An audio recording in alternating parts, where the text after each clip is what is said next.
সনাতন ধর্মাবলম্বীদের অন্যতম ধর্মীয় অনুষ্ঠান রথযাত্রা উৎসব অনুষ্ঠিত হয়েছে। নরসিংদীতে ৭ জুলাই রবিবার সনাতন ধর্মাবলম্বীদের অন্যতম ধর্মীয় উৎসব শ্রী শ্রী জগন্নাথ দেবের রথযাত্রা অনুষ্ঠিত হয়। বিকাল ৪টার দিকে নরসিংদী পৌরসভা হতে এই রথের যাত্রা শুরু হয়। অধীর আগ্রহে রাস্তায় অপেক্ষা শেষে হাজার হাজার সনাতন ধর্মাবলম্বীরা এই রথযাত্রায় অংশগ্রহণ করে। তারা বিশ্বাস করেন জগন্নাথ দেব হচ্ছেন জগতের ঈশ্বর, অর্থাৎ তার অনুগ্রহ পেলে মানুষের মুক্তি লাভ হয়। সেই বিশ্বাস রেখেই রথের ওপর জগন্নাথ দেবের প্রতিমূর্তি রেখে এই শোভাযাত্রায় অংশগ্রহণ করেন সনাতন ধর্মাবলম্বীরা। বর্ণাঢ্য আয়োজনে রঙিনভাবে আনন্দমুখর পরিবেশের সৃষ্টি এই হাজার হাজার মানুষের উপস্থিতিতে। অনেকে মেতেছেন গানের তালে আনন্দ উল্লাসে। এরই মাঝে রথের ওপর থেকে বিতরণ করা হচ্ছে বিভিন্ন ফলপ্রসাদ এবং শরবত পানীয়।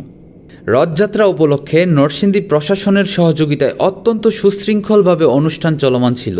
ঘটেনি কোনো অপ্রীতিকর ঘটনা। রথযাত্রা চলাকালে যানবাহনগুলোও বিকল্প রাস্তায় চলাচল করে।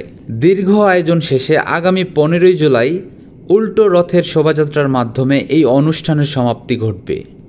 দীপ্ত দাস, নরসিংদী টিভি।